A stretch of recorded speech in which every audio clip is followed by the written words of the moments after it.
नमस्ते दोस्तों, कैसे हैं आप लोग। चलिए कुछ चीज़ों के ऊपर आज बात करते हैं। कुछ प्रश्न भी आए हैं, उन पर भी बात करेंगे। चलिए तो धीरे धीरे शुरू करें। आज का पहला प्रश्न है, एक मित्र कह रहे हैं कि मैं बहुत ज़्यादा कामयाब होना चाहता हूँ, कृपया मेरी मदद कीजिए। भाई, सबसे पहली बात ये है, तुम कामयाबी किसे देखते हो? अगर कामयाबी का मतलब तुम्हारा है कि तुम्हारे पास बहुत सारा पैसा हो, तुम्हारी बहुत ज़्यादा फॉलोइंग हो जाए, तुम कोई सेलिब्रिटी बन जाओ, तो भाई तुम एक गलत इंसान से ये प्रश्न पूछ रहे हो। ना तो मेरे पास कोई करोड़ों रुपए पड़ा है, और ना ही मेरी कोई बहुत बड़ी वो है कि मैं कहूँ कि मेरी फॉलोइंग कुछ है। तो ना तो मैं तुम्हें फेमस होने में मदद कर सकता हूँ, ना मैं तुम्हें बहुत सारा पैसा कमाने में मदद कर सकता हूँ। कुछ दोस्त हैं यहाँ पर, 200-400 लोग हैं, उनसे बात होती है रेगुलरली। तो मैं खुद नहीं जानता अब तुम कामयाबी किसे कहते हो। पर एक चीज़ मैं कहूँगा कि जैसा आपने कहा कि आप बहुत ज़्यादा कामयाब होना चाहते हो, तो भाई उसमें हर्ज कुछ नहीं है। मेहनत करो, समय आने पर अगर वो भगवान कृपा करेंगे, अगर कुछ चीज़ें तुम्हारी वैसे लिखी हैं जैसी होनी है तो वो होंगी ज़रूर। पर मेहनत करते रहो। पर एक चीज़ को समझो, जो दुनिया के नज़रिए से बहुत ज़्यादा कामयाब लोग हैं, क्या तुम्हें सच में लगता है कि वो बहुत ज़्यादा कामयाब हैं? ठीक है, उनके पास बड़ी गाड़ियां हैं, बंगले हैं, सब कुछ है। पर भाई, मैं कुछ ऐसे बहुत बड़े लोगों को जानता हूं जिनके पास करोड़ों रुपया है, पर वो दुखी हैं, ये भी मैं जानता हूं। देखो, मैं तुम्हें शांत कैसे रहना है मैं तुम्हें ये सिखा सकता हूँ। पर चलो एक तुम्हें टिप दे देता हूँ, शायद तुम्हें वो कामयाब होने में मदद करेगी। वो ये है कि यहाँ पर सभी लोग बहुत ज़्यादा कामयाब होना चाहते हैं, पर कोई भी इंसान जो है ना, मदद करने वाला नहीं बनना चाहता। मतलब देखो, आज अगर हम कुछ ऐसी कंपनीज की बात करें जिन्होंने पिछले कुछ समय में बहुत सारा पैसा कमाया, जैसे एक एग्जांपल देता हूँ आपको, उबर का। उन्होंने लोगों की एक मुसीबत हल की, मतलब लोगों की प्रॉब्लम को सॉल्व किया। कभी आप देखते नहीं हो, कहीं भी खड़े होकर आप उबर को बुला लो और उबर आ जाती है। आपने किसी ने सोचा था कि एक मोबाइल से आधी रात को भी हम टैक्सी बुलाते हैं और वो बंदा 5, 7, 10 मिनट में हमारे पास उसी एग्जैक्ट जगह पर पहुंच जाता है, और हमें एग्जैक्ट जगह पर पहुंचा भी देता है जहां हम जाना चाहते हैं। तो उबर के जो ओनर्स हैं या जो उसके फाउंडर रहे होंगे, अगर वो बहुत रईस हो गए तो उसमें कोई शक नहीं है। अगर आप कोई ऐसा काम कर देते हो जिससे लोगों की कोई प्रॉब्लम सॉल्व होती है। अब जिन लोगों ने गूगल बनाया, तो गूगल में आप पहले तो सारी चीज़ें सर्च कर सकते हो। आपको क्या खरीदना चाहते हो, कहाँ मिलेगा, किस रेट पे मिलेगा, हज़ारों लोगों के साथ आप कंपैरिजन कर सकते हो। तो गूगल ने कुछ दिया, और उससे भी बड़ी चीज़ गूगल ने क्या दी, गूगल ने मैप्स दिए। आज हमें कहीं जाना हो, हमें रास्ता किसी को पूछना नहीं पड़ता, हमें सिर्फ उस जगह का नाम डालना है सही, और हम वहाँ पहुँच जाते हैं। तो मेरा कहने का मतलब ये है कि जब तक तुम कामयाब होने के लिए कुछ करने का सोच रहे हो ना, तो शायद मेरे हिसाब से वो चीज़ें मुश्किल हो जाएंगी। पर अगर तुम किसी प्रॉब्लम को सॉल्व करने में अपना दिमाग लगाओ, अब हम हिंदुस्तान जैसे देश में रहते हैं, यहाँ पर प्रॉब्लम्स ही प्रॉब्लम्स हैं। तुम जरा अपने आसपास लोगों को देखो तो सही। तो शायद ये हो कि अगर तुम कुछ ऐसा डेवलप कर देते हो कोई सिस्टम, कोई सर्विस, कुछ भी ऐसा, तो शायद तुम बहुत करोड़ों अरबों रुपए कमा सको। हाँ, एक ज़माने में मैं भी मैनेजमेंट की क्लासेस देता था, पर कहीं ना कहीं मैंने उन सभी लोगों में एक चीज़ कॉमन देखी, जो लोग मेरे को बहुत कामयाब दिखे। पहली चीज़, वो हमेशा सीखने को तैयार रहते थे। मतलब पहली बात, वो किताबें बहुत ज़्यादा पढ़ते थे। मैक्सिमम जो कामयाब बिजनेस ओनर्स को मैं मिला हूँ, चाहे मेरे मैनेजमेंट के दिनों में चाहे अभी, उन सब लोगों के घरों में अगर मैं कभी गया हूँ या ऑफिस में मैं गया हूँ, तो ऐसे किताबें भरी पड़ी होती थी हर सब्जेक्ट के ऊपर। तो पहली बात ये थी, वो लोग सीखना चाहते थे। दूसरी चीज़ ये थी कि वो सही तरीके के लोगों से, मतलब जिनकी सोच वैसी है, वो उन लोगों के साथ उठते बैठते थे और उन लोगों के साथ आइडियाज़ भी अपने डिस्कस करते थे। और उसके से भी इम्पोर्टेंट चीज़, अगर वो कोई बिजनेस चला रहे हैं तो वो उसी तरीके के लोग भी हायर करते थे। तो टीम वर्क भी है, मेहनत भी है, बहुत कुछ है। पर अगर तुम कहो कि मैं तुम्हारी मदद कर दूं कोई आशीर्वाद देकर, तो भाई ऐसा नहीं होता।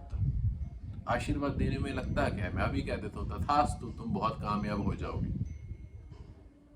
और गलती से अगर तुम कहीं कामयाब हो गए, तुम्हें लगेगा कि खुशवंत जी ने आशीर्वाद दे दिया और मैं कामयाब हो गया। तो भाई इन चक्करों में मत फंसो। सुखी रहोगे अगर मेहनत करोगे और सीधा चलने की कोशिश करोगे। कोशिश करो कि कोई भी काम करो जिससे ये हो सके कि आप लोगों की ज़िंदगी में कुछ सुधार ला सको, कुछ उन्हें अच्छा दे सको। तो यहाँ अच्छी चीज़ें किसे नहीं चाहिए, सभी को तो चाहिए। तो कोशिश करो, कोई ना कोई आइडिया दिमाग में आएगा ज़रूर, ऐसी बात नहीं। ठीक है।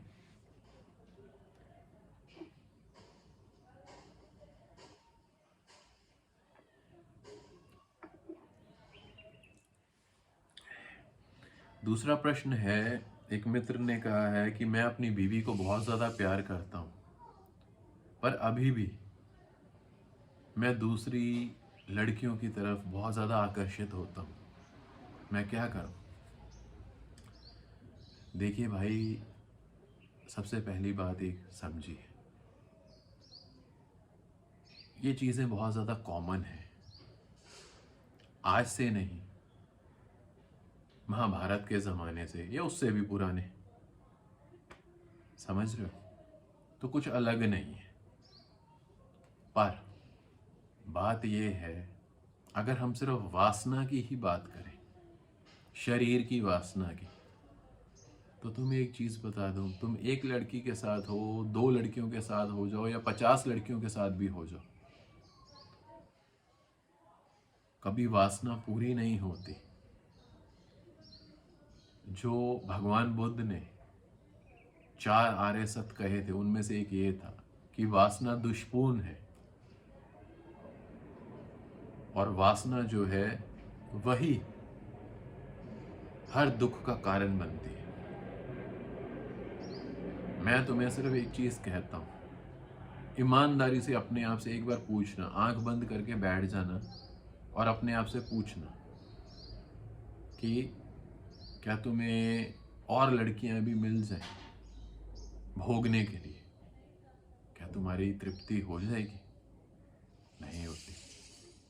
और ये मैं तुम्हें तजुर्बे से बता रहा हूँ, क्योंकि मैंने भी काफ़ी ज़्यादा इस चीज़ में गहराई में मैं गया। पर प्रश्न यही है, मैं तुम्हें कोई झूठा आश्वासन नहीं दे रहा, मैं तुम्हें कोई ये नहीं कह रहा कि तुम कैरेक्टरलेस हो, तुम्हारे दिल में बात भी क्यों भाई। पर अगर वो ये वासना तुम्हारे दिल में अभी उठ रही है ना, तो एक बार अपनी पत्नी से बात करना।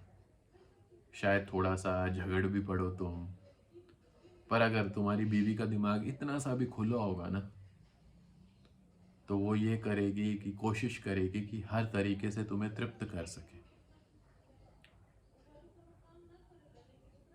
क्योंकि अगर तुम सच में प्यार करते हो उसे, जैसा तुमने कहा है, तो उसे धोखा तो नहीं देना चाहते ना। और अगर नहीं धोखा देना चाहते तो फिर उससे सच बोलो। बात यह है कि तुम जितनी मर्जी लड़कियों को भोग लो, तब भी उस चीज का कभी अंत आएगा नहीं। ऋषियों ने वेदों में कहा है, जिन भोगा तिन पाया। ये बात सच है, पर आधा सच है। क्यों? क्योंकि भोग भोग कर ये समझ आ जाता है कि जितना भी भोग लें तृप्ति होती नहीं है। तो घूम फिर कर भगवान बुद्ध की ही बात सही आ जाती है कि वासना दुष्पूर्ण है। तुम्हें 5 लड़कियां क्या 50 लड़कियां भी और मिल जाएंगी ना, तुम्हारी तृप्ति नहीं होगी। तो पहली चीज ये कि अपनी बीवी से खुल के बात करो। और अगर तुम सच में एक दूसरे को प्यार करते हो, और जब तुम सच बोलोगे ना, और जैसे मैंने कहा, अगर उसकी बुद्धि इतनी सी भी खुली होगी ना, तो वो झगड़ा करने की बजाय ना तुम्हें शायद प्यार और देगी। वो समझेगी तुम्हारी ज़रूरतों को। और ध्यान करना शुरू करो। जितना ज़्यादा समय ध्यान को दोगे, मन उतना जो है स्थिर होना शुरू होगा, वो शांत होना शुरू होगा। और मन अगर शांत हो गया तो गुरबानी में हम क्या कहते हैं, मन जितते जग जीत। जिसने मन को जीत लिया उसने पूरे जग को जीत लिया, मतलब पूरी सृष्टि को जीत लिया जिसने मन को जीत लिया।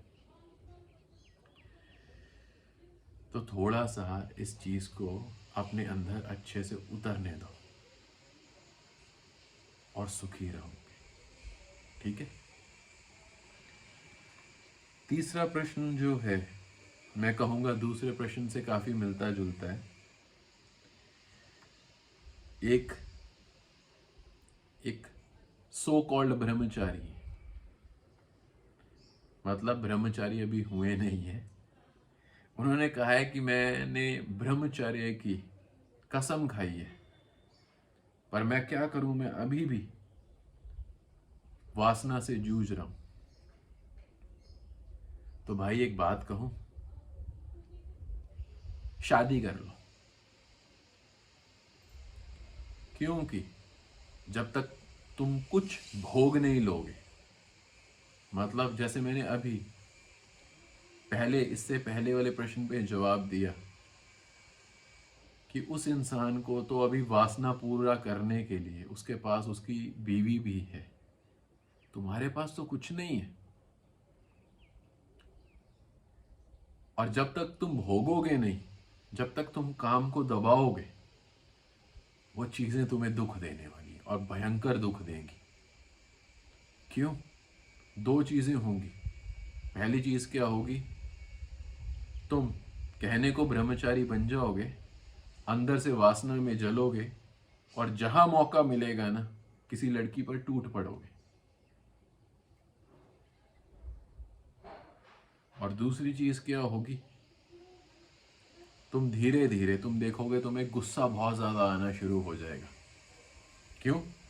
क्योंकि काम और क्रोध ये एक ही सिक्के के 2 पहलू हैं।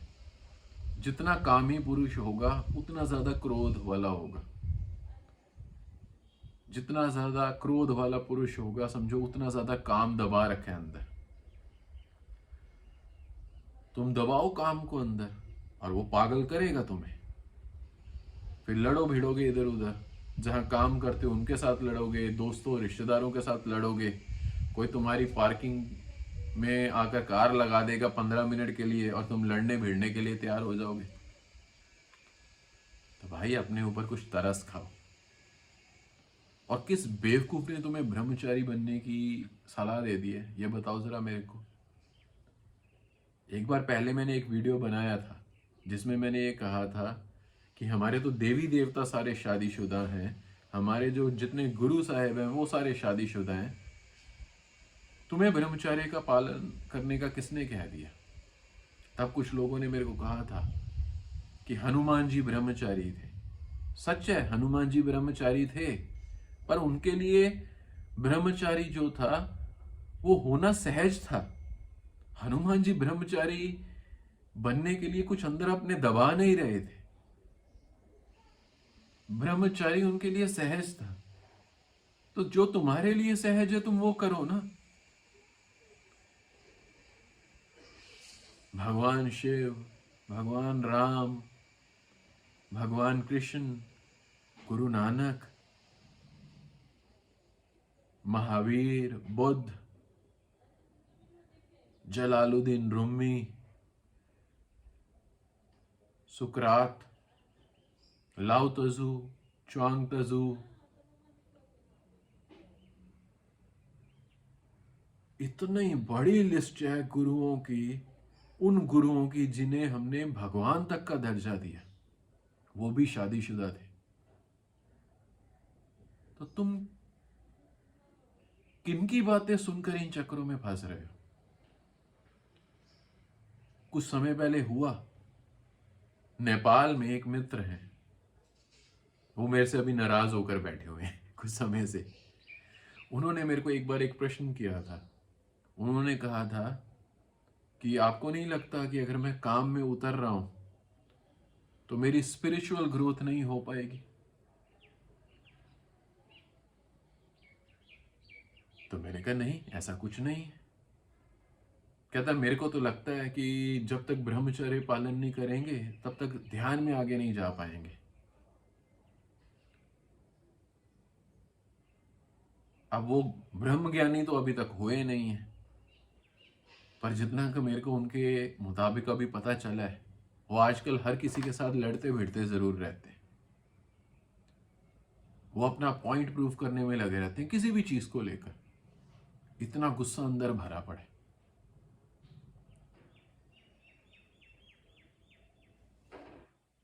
क्यों? क्योंकि सच कहीं मैंने कुरेद दिया था और सच चुप जाता है। तो जो लोग भी पाखंडी होते हैं, वो बाहर दिखाते हैं हम कुछ और हैं, अंदर दिखाते हैं अंदर कुछ और होते हैं। भाई मैं ब्रह्मचारी नहीं हूं, मैं ब्रह्मचार्य का पालन नहीं करता, ना पहले करता था ना आज करता हूं।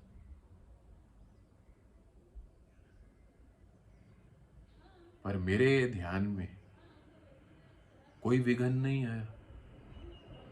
मैं तो समय के साथ ध्यान में और गहरा उतरा, और गहरा ही नहीं उतरा, मेरे को पता नहीं कितना कुछ मिल गया ध्यान से। मैंने तो ब्रह्मचर्य का पालन नहीं किया। हाँ, एक समय था, करीब 1.5-2 साल मैंने पूर्ण तरीके से ब्रह्मचर्य का पालन किया था। तब कुछ खास विधियों के ऊपर मैं काम कर रहा था, पर वो हर किसी के लिए नहीं होती, इसलिए उसकी बात यहां नहीं कर रहा अभी। तो थोड़ा सा अपने ऊपर रहम करो। क्यों परेशान हो रहे हो? सहज तरीके से जियो। भूख लगती है तो खाना खा लो, नींद आती है तो सो जाओ। अपने अहंकार को मत बढ़ाओ ये करके कि मैं लड़ रहा हूं उन चीजों से। तो अगर काम उठ रहा है तो भाई, अगर कोई गर्लफ्रेंड है तो कर लो कुछ चिपटा चिपटी उससे, कोई दिक्कत नहीं है। मेरी तरफ से तुम्हें खुली आजादी है, तथास्तु, जाओ। नहीं तो शादी कर लो, करनी है तो। पर उन लोगों के चुंगल से छूट जाओ जो तुम्हें कहते हैं कि ब्रह्मचर्य के बिना तुम आगे नहीं बढ़ सकते। समझ रहे हो? क्यों? क्योंकि मैं बहुत सारे साधु संतों को मिलता हूं और मैं देखता हूं उनकी जो वाइब्स है ना, उनकी बॉडी लैंग्वेज में, वो किसी को हाथ भी लगाते ना, किसी लड़की को, तो पता चलता है कि कितने कामुक हैं।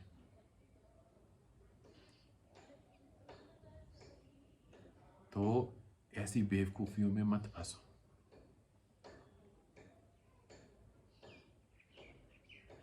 जिंदगी अच्छे से जियो, ठीक है।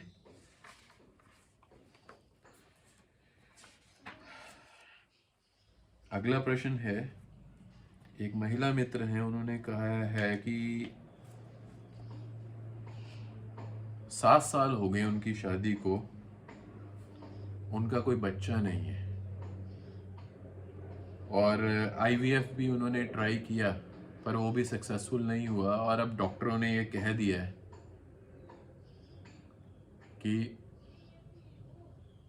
प्रैक्टिकली आप मां कभी बन नहीं सकते।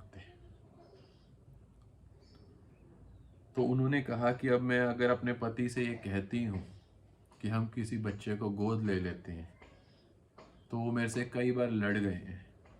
यहाँ तक कि उन्होंने ये कह दिया, या तो हमारा अपना बच्चा होगा, नहीं तो हम बिना औलाद के रहेंगे।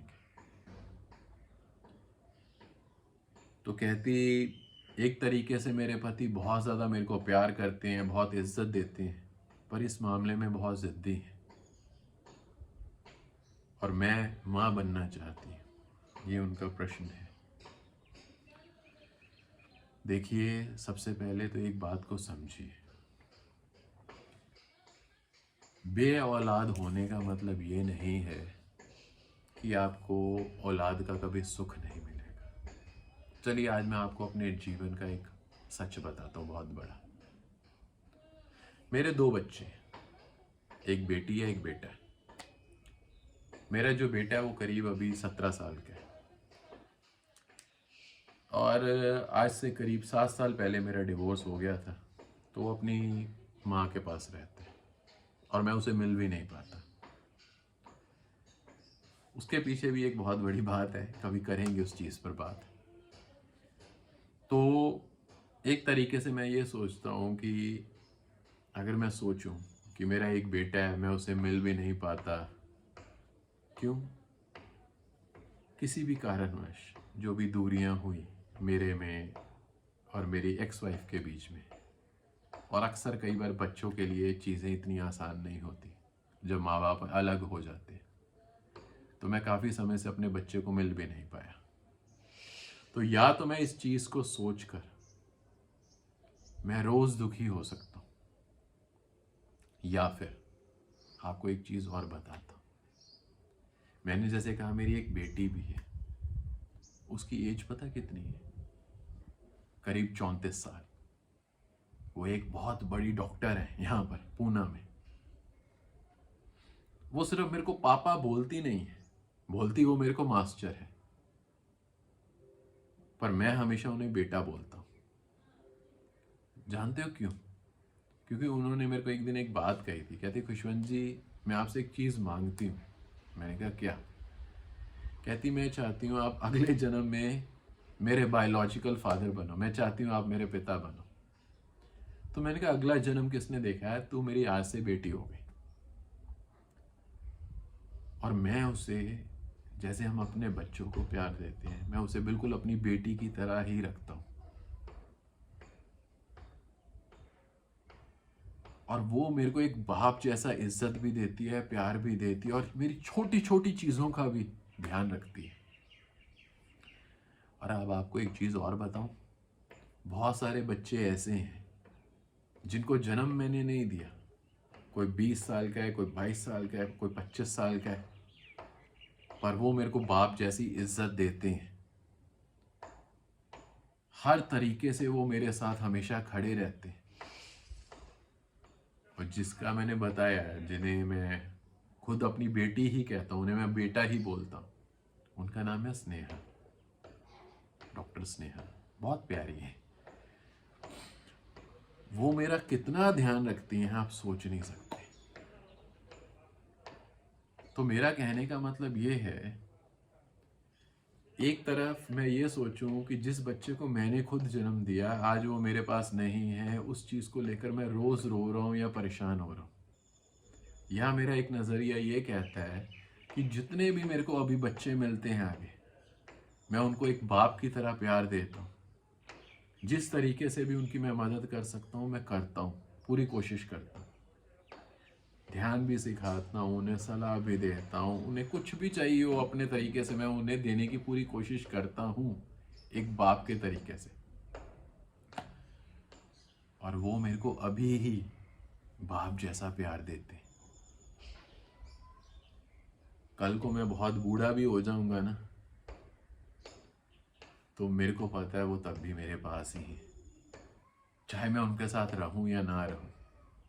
और पता है यहीं पूना शहर में मैं देखता हूँ, मैं कई परिवारों को मिलता हूँ, बुजुर्ग माँ बाप हैं, अकेले रह रहे हैं, और कोई बच्चे उनके विदेश में हैं, कोई अलग रह रहे हैं, या कुछ ऐसे अभागे भी हैं जो कहने को अपने माँ बाप मतलब अपने बच्चों के साथ रह रहे हैं, पर उनके बच्चे उन्हें पानी का एक गिलास भी नहीं पूछते। वो रोते हैं मेरे सामने कई बुजुर्ग। अब मेरे को एक बात बताओ, ठीक है आपने जो कहा आप बच्चे को अडॉप्ट करना चाहती हैं, पति नहीं मान रहे, ठीक है, मैं कहूँगा थोड़ी देर रुको, अभी नहीं, 6 महीने, साल, 2 साल में वो मन बना लेंगे, मेरे को पता है। पर अभी उनके पीछे बिल्कुल पड़ मत जाओ कि नहीं हमें हमें अभी के अभी बच्चा अडॉप्ट करना है, नहीं। आप मेडिटेशन करो और शांत रहो। और जिस बच्चे को भी आप मिलते हो, चाहे आपके बहन भाइयों के बच्चे हों, आपके मोहल्ले के बच्चे हों, कहीं आप काम करती हैं आपके जो कलीग्स हैं उनके बच्चे हों, हर बच्चे को इतना प्यार दो, इतना प्यार दो कि वो आपके अंदर माँ को देखना शुरू कर दे। और आपको पता है इतने सारे लोग जो आज मेरे पास आते हैं वो क्यों आते हैं? शायद जो घर में उन्हें माँ बाप से जो प्यार मिलता है ना, या मिलना चाहिए था, जो वहाँ नहीं मिल रहा था, वो मेरे पास मिल जाता है। तो कहने का मतलब ये है कि मैंने जैसे आपको बताया कि मेरी भी जिंदगी की अपनी परेशानी है कुछ, पर मैं किसी चीज़ को छुपा नहीं रहा। मैं आपके सामने कभी ये नहीं दिखाता मेरी जिंदगी बहुत परफेक्ट है, नहीं, ऐसा कुछ नहीं है। मैं यहाँ पर पूना में एक छोटे से किराए के घर में रहता हूँ, सुंदर है, प्यारा है, अकेला रहता हूँ, अपने लिए खाना भी बनाता हूँ, बहुत सारे दोस्त आते भी हैं। भगवान ने इतना दिया है अच्छे से कि ट्रैवल भी मज़े से करता हूँ, बढ़िया खाना खाता हूँ, इज्जत से रहता हूँ, कोई दिक्कत नहीं है। अगर आज मैं ये सोचूं मैं यहाँ अकेला रहता हूँ, मेरे पास कोई मेरा बच्चा नहीं है, कल को बुढ़ापे में मेरा क्या होगा, तो मैं शायद अभी दुखी हो जाऊँ। पर आपको एक बात बताऊँ, मेरे पास जितने भी अभी बच्चे आते हैं, मैं जितने भी बच्चों को समय दे रहा हूँ ना, आपको शायद हैरानी होगी अगर मैं अभी आपको अपनी कॉल हिस्ट्री दिखा दूँ ना, तो ऑन एन एवरेज मेरे को रोज़ 8 से 10 बच्चों का फ़ोन आता है। कोई मेरे से 10-15 मिनट बात करता है, कोई आधा घंटा भी बात करता है। इंडिया में, नेपाल में, और अब और भी कुछ देशों में बहुत सारे मित्र जुड़ रहे हैं। कुछ उनमें बहुत यंग एज के हैं, कोई मेरी एज के हैं, और कुछ मेरे से बड़े भी हैं। और मैं ये कहूँगा ये जो हमारा परिवार है ना, जो हम ध्यान कर रहे हैं इकट्ठे, वो धीरे धीरे बढ़ता जा रहा है अब। तो कहने का मतलब ये है मैं बस प्यार दे रहा हूँ, और जब हम देते हैं ना वही वापस आता है। ये कुदरत का नियम है। तुम किसी को गाली दोगे तो गाली ही वापस आएगी, तुम किसी को प्यार और इज्जत दोगे और वापस आएगा। और बहुत लोग ऐसे होंगे जो शायद ये कहेंगे हमने तो बहुत प्यार दिया पर हमें तो वो प्यार या इज्जत नहीं मिले। तो भाई शायद तुम्हें अपने बच्चे वो प्यार या इज्जत ना दें, शायद कोई बाहर का भी इतना प्यार या इज्जत दे देगा, पर कुदरत अपना हिसाब पूरा करती जरूर है। तो तुम इस चीज से अपने आप को मुक्त कर लो, शांत कर लो, ध्यान करो, अपनी सेहत का ध्यान रखो अच्छे से। आप एक्सरसाइज करो, हेल्दी फूड खाओ, अपने हस्बैंड को भी कहो एक्सरसाइज करे, हेल्दी फूड खाए। उसे कह दो कि ठीक है, तेरे को बच्चा अडॉप्ट नहीं करना, हम नहीं करेंगे, और मस्त हो जाओ और अपना संभोग करते रहो। सब इस जब भी करना है करते रहो। और बहुत बार ये चमत्कार होता है जब हमें बिल्कुल भी उम्मीद नहीं होती ना, तो भगवान कोई ऐसा चमत्कार कर देते हैं। शायद सच में कल को तुम गर्भवती हो जाओ अपने पति के साथ ही, पर अभी फिलहाल उसके साथ लड़ना भिड़ना छोड़ दो, उसे रिलैक्स छोड़ दो, ठीक है।